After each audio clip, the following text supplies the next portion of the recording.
آپ کیا سمجھتے ہیں کہ عمران خان صاحب اپنے جو 100 دن کے ایجنڈے پر پورے اترے ہیں یا جو انہوں نے وعدے کیے تھے وہ وعدے پورے نہیں کر پائے؟ بسم اللہ الرحمن الرحیم۔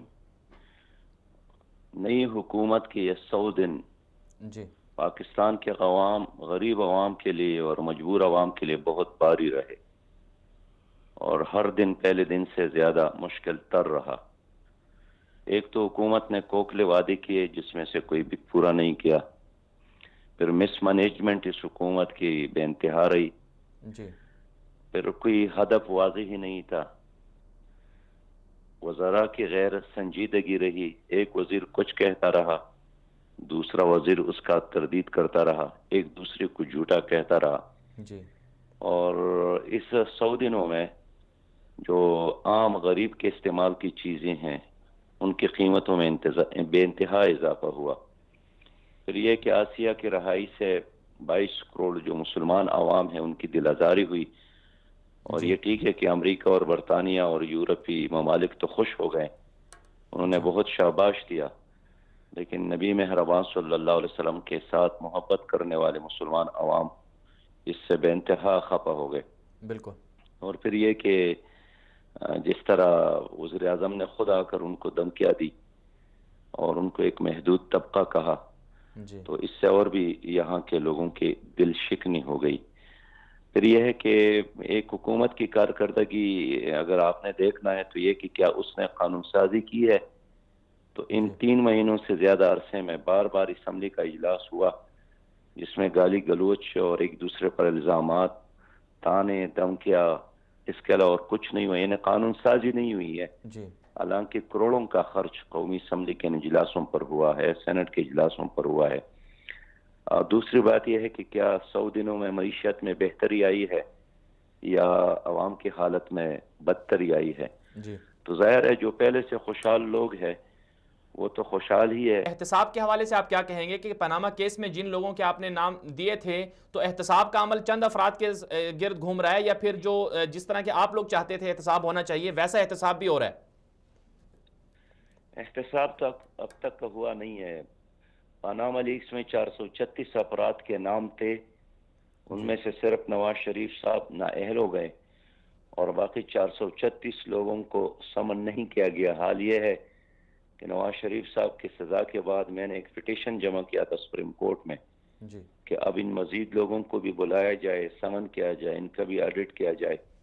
لیکن اب تک نہ سپریم کورٹ نے اس پر عمل کیا نہ نیب نے جی اس پہ عمل کیا۔ تو میں اس لیے عرض کرنا چاہتا ہوں کہ مستقبل کے بارے میں تو اللہ ہی جانتا ہے، لیکن جو جی 100 دن گزر گئے یہ تو موجودہ حکومت کی کوئی کامیابی کے دن نہیں ہے، یہ تو ایک کمزوری کے دن ہے، امیج کو خراب کرنے کے دن۔ اور خاص کر جو اوورسیز پاکستانیز ہیں، جی سعودی عرب اور آس پاس جو لوگ مزدوری کے لیے گئے تھے، جی انہوں نے سچی بات ہے کہ ایک بہت بڑا حصہ لیا ہے ان کی کامیابی میں، بالکل اور اپنے گھروں کو ٹیلی فون کر کے انہوں نے اللہ کا واسطہ دے کر لوگوں نے ان کے کہنے پر ووٹ بھی ڈالے ہیں۔ جی لیکن اب وہ گھرانے ہیں کہ جو 50,000 روپے بیچتے تھے اور مہینے کا گزر ہوتا تھا، اب 1 لاکھ پہ بھی وہ گزارا نہیں ہوتا ہے۔ جی جو اسکول کا بچہ ہے اس کا پینسل جو ہے اگر پہلے 5-6 روپے میں ملتا تھا، اس کی قیمت 15 روپے ہو گیا ہے۔ جی روٹی کی قیمت میں اضافہ ہوا ہے، نان کی قیمت میں اضافہ ہوا ہے، پیٹرول اور گیس کی قیمت میں اضافہ ہوا ہے، بجلی کی بلوں میں اضافہ ہوا ہے۔ حال یہ ہے جی کہ ملک پہ کوئی مصیبت نہیں آئی ہے خدا نخواستہ، نہ کوئی جنگ مسلط ہوا ہے، نہ کوئی لڑائی میں اس وقت ہم ہیں، جی نہ اللہ نہ کرے کوئی زلزلہ آیا ہے، نہ کوئی طوفان اور سیلاب آیا ہے، بالکل نارمل سچویشن میں۔ لیکن حکومت کی مس مینجمنٹ انتہا تک ہے کہ جی لوگ باہر جانے کے لیے سوچ رہے ہیں، جی سرمایہ باہر منتقل کرنے کے لیے سراج لوگ الحق صاحب سوچ اس رہے میں ہیں، بالکل آپ لانے کے لیے اور صحیح جی آنے کے لیے سراج اب الحق کوئی صاحب تیار آپ نہیں ہے۔ جی سراج الحق صاحب آپ صحیح کہہ رہے ہیں کہ مس مینجمنٹ ہے، لیکن اس میں ایک سوال یہ پیدا ہوتا ہے کہ جو سفارت کاری ہے جو پاکستان کے پڑوسی ممالک کے ساتھ برادر ممالک کے ساتھ تعلقات ہیں ان میں کسی حد تک پیش رفت ہوئی ہے، پھر دوسری طرف کچھ لوگ یہ بھی اعتراض کرتے ہیں کہ چونکہ آپ خیبر پختونخوا میں تحریک انصاف کے اتحادی بھی رہے ہیں تو آخر اب کیا وجہ ہے کہ آپ ان کے قریب ہو کر ان کو مشورے دیں تاکہ وہ نظام کو صحیح طرح سے چلا سکیں؟ اصل میں اس پارٹی میں ادھر ادھر کے لوگ بہت سارے آئے ہیں، اور ان کے اپنے ورکر کہتے ہیں کہ جو پرانے ورکر ہیں وہ اب اقلیت میں ہیں، جی اور گھر میں مہمان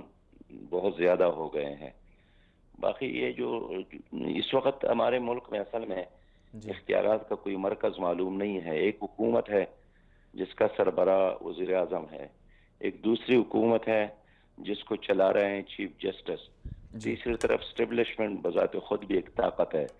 تو اس طرح یہاں طاقت کا بھی، فیصلے کرنے کا بھی کوئی ایک جگہ نہیں ہے،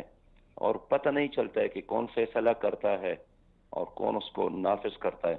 تو اب تک تو ایک افراتفری کا ماحول ہے، جی کل کا دن تو اللہ ہی جانتا ہے کہ کیسا ہوگا۔